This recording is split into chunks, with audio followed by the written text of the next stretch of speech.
আমার বেলকনির জন্য এই ছোট্ট ঘরটা আমি কিভাবে তৈরি করেছি সেটাই আজকে ডিটেইলি আপনাদের সঙ্গে শেয়ার করব।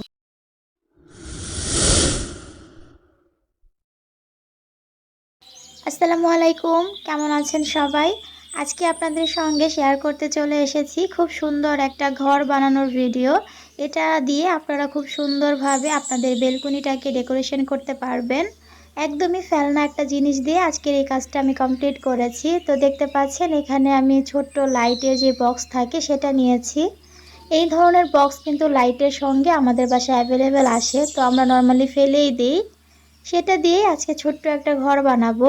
আমি আসলে এই ঘরটা আজকে বানাচ্ছি একদমই ট্রাই করার জন্য, কারণ আমার কাছে বড় সাইজের একটা বক্স আছে যেটা দিয়ে আমি এরকম ঘর বানাতে চাচ্ছি।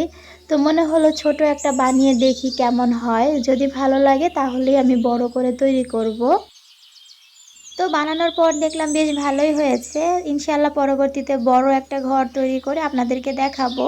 তো এখানে দেখতে পেয়েছেন আমি এই বোর্ডটাকে কিভাবে কেটে নিয়েছি, মানে বক্সটাকে কিরকম ঘরের শেপ করে কেটে নিয়েছি। তো উপরের চালের অংশটা দেওয়ার জন্য আমি একটা বিস্কিটের বক্স থেকে আরেকটা কাগজ কেটে নিয়েছি।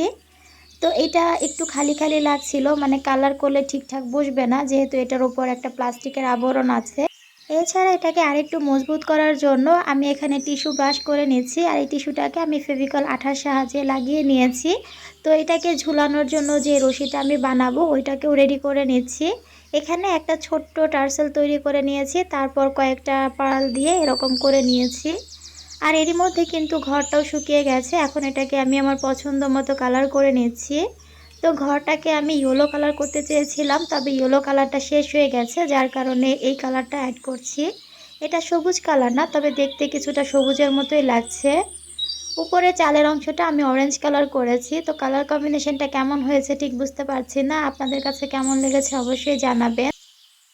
আর এই ঘরটা কিন্তু দেখতে পাচ্ছেন আমি চালের অংশটা এখন পর্যন্ত জোড়া লাগাইনি, তার কারণটা এখন বলে দিচ্ছি। এই যে দেখতে পাচ্ছেন রশিটা, এটা আমি একদম নিচ থেকে লাগাবো, এই কারণে আমি চালের যে অংশটা ওইটাকে ফিক্সড করে আগে লাগাইনি।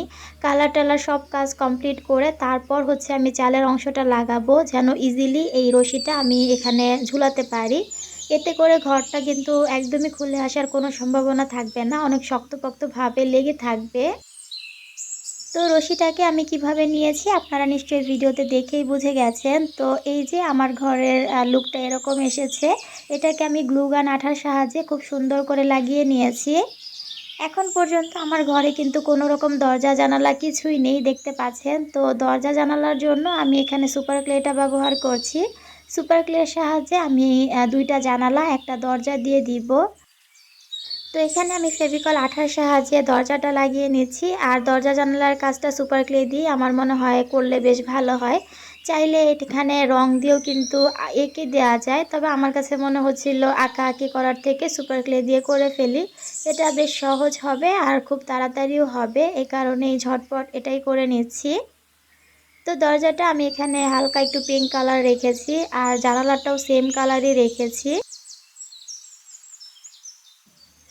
তো দরজা জানালার পাশ দিয়ে আমি নীল একটু ক্লে নিয়ে এটাকে আরেকটু সৌন্দর্যের জন্য একটা বর্ডারের মতো দিয়ে দিচ্ছি। এখানে অন্য কালার দিলে মনে হয় বেশি ভালো হতো, তো তখন মনে হলো যে নীলটাই দেই। তো যাই হোক, যেহেতু প্রথমবার এটার উপর এক্সপেরিমেন্ট করছি এই কারণে আর বেশি কিছু করতে যাইনি, যেরকমটা হয়েছে সিম্পলি ওইভাবেই তৈরি করে নিয়েছি। এখানে চালার অংশটাতে আমি দুই পাশে দুইটা ফ্লাওয়ার অ্যাড করে দিচ্ছি, এটাও সুপার গ্লের সাহায্যেই করে নিয়েছি। এটা একান্তই সৌন্দর্যের জন্য, চাইলে এখানে অন্য ডিজাইন করা যায়। আমি যখন বড় ঘরটা তৈরি করব তখন ইনশাআল্লাহ চালের ডিজাইনটা অন্যরকম করব, তো সেটাও আপনাদের সঙ্গে শেয়ার করব। আশা করি ওই ভিডিওটাও ভালো লাগবে। তবে এই ছোট্ট ঘর বানানোর ভিডিওটা কেমন লেগেছে সেটা জানাতে একদমই ভুলবেন না। তো আমি আমার বেলকনিতে এটাকে অলরেডি ঝুলিয়ে দিয়েছি, আমার তো দেখতে ভীষণ রকম ভালো লাগছিল। আপনাদের ভালো লাগা মন্দ লাগা সব কিছুই আমাকে কমেন্টের মাধ্যমে জানাতে পারেন, আর ভালো লাগলে অবশ্যই ভিডিওতে একটা লাইক দিয়ে দিবেন, সেই সঙ্গে চ্যানেলটিকে সাবস্ক্রাইব করে আমার সঙ্গে থেকে যেতে পারেন। যারা অলরেডি চ্যানেলটি সাবস্ক্রাইব করে প্রতিনিয়ত সাপোর্ট করে যাচ্ছেন তাদের সবাইকে জানাচ্ছি অসংখ্য ধন্যবাদ। আজ এখানে বিদায় নিচ্ছি, ইনশাল্লাহ পরবর্তীতে নতুন কোনো কাজ নিয়ে আবারও চলে আসবো। আল্লাহ হাফেজ।